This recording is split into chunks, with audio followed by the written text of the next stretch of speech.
I like to go to page 136 of the Nazi Scientists, Civil Servants, and the Nazi Salute. An incident small in itself of significance in terms of acquiescence of the German great and good in science occurred when Max Planck opened the new Kaiser Wilhelm Institute of Metals in Stuttgart a year after Hitler came to power.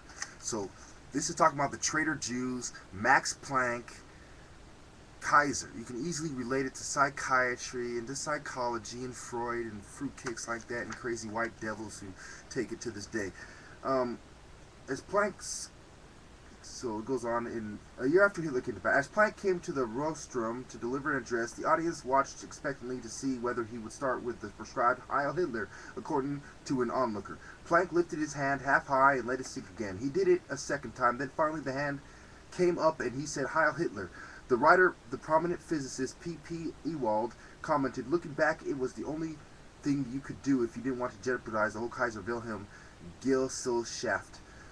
According to an anecdote circulated among physicists to this day, Lau was in the habit of carrying a parcel in each arm everywhere he went, so as to preclude the necessity of raising his arm in a salute when accosted by Nazis. Planck opened subsequent meetings of the Kaiser Wilhelm Society with the Nazi salute, apparently without a qualm, and signed official letters with Heil Hitler. He encouraged colleagues not to emigrate and to stay in Germany to await better times, and his speeches indicated a desire to remain on good terms with the regime. Understanding Planck's Hitler's salute and the acquiescence of those scientists who stayed and stepped willingly into the shoes of the dismissed non-Aryans involves not only a recognition of the views expressed by the geographer teacher above, but an appreciation of the role of the civil servant in modern Germany. Whether they taught in the universities or the Kaiser Wilhelm Institute, scientists were servants of the state alongside school teachers, postal workers, and tens of thousands of other public employees. The traditional stance of the civil servant was to subscribe to forms of apolitical nationalism. For decades, academics in the higher echelons had enjoyed freedom of research and teaching and privileged ranks guaranteed by their loyalty to the state and their apolitical status. Notice the secret societies, they know who each other are, they know they think like each other, so they're co-signing with each other. Subjected to inflation and reductions in pay under the Weimar Republic, especially the Hunger Chancellor Bruning's austerity measures of July 1930, as well as disruptions in grading, the educated civil service did not regret the fall of Weimar Republic. Loyalty to the state and to the administration in power, however, was traditionally a lifetime commitment that went far beyond consideration of salary. Hitler's promise of return to patriotism and clarity found a ready echo in a disaffected civil service. Nazi propaganda, moreover, promised restitution for loss of earnings, along with the restoration of the loyalties that could not include Jews and subversives. The notion of restoration, however, was no more than a thin disguise for anti-Semitism. When Max Planck, a president of the Kaiser Wilhelm Society, called on Hitler to put in a good word for Fritz Haber, whose resignation as president of the KWI for physical chemistry had been accepted, Planck evidently attempted to persuade Hitler that certain Jewish scientists were worth nurturing for the benefit they might bring to the state.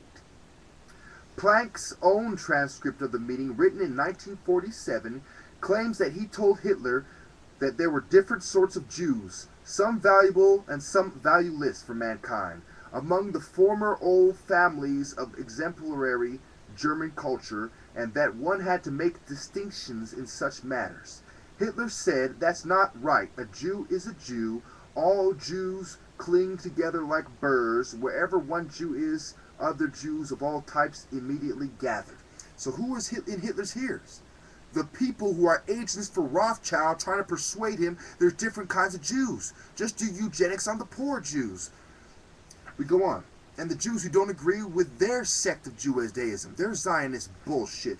Planck then countered that the importance to Germany of the work of Jewish scientists meant that it would be no less than an act of self-mutilation to force valuable Jews to emigrate, and that foreign countries would be the first to reap the benefits. Planck wrote that Hitler did not respond to this point, but began to rant, speaking faster and faster, slapping his knee with a powerful blow. Hitler concluded, people say that I sometimes suffer from weak nerves. That's slander. I have nerves of steel. Hitler was in such a rage that Planck felt silent and took his leave. So what is going on in this book, Hitler Scientists, okay? Just like the Nazi doctors in Laughlin's books, you get people from the LA Times, New York. These guys got plenty of reviews. It's a well-respected book. Okay?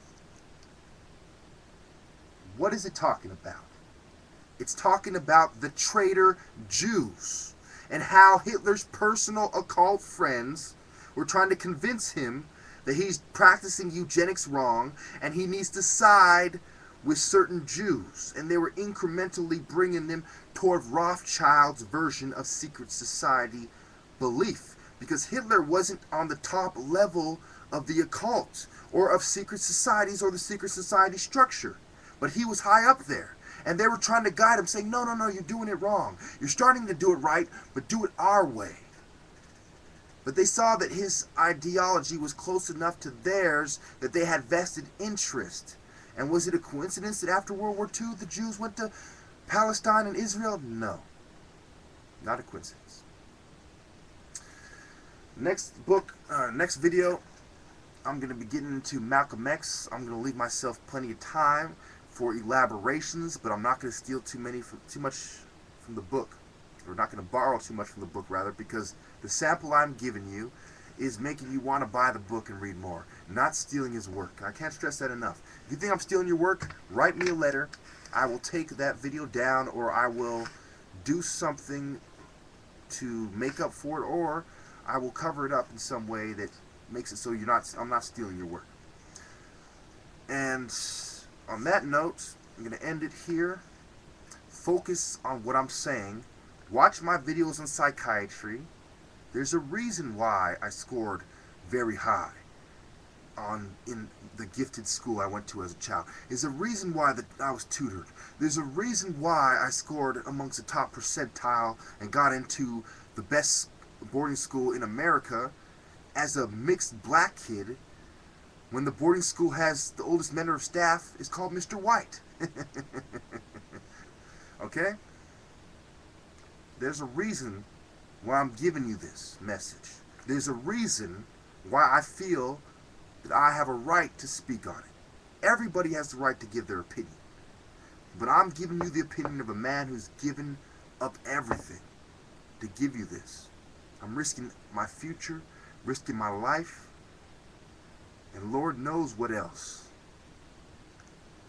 to bring you the truth, because I stand with the righteous and I want to do God's will. And just like martial arts, you think they haven't done it before.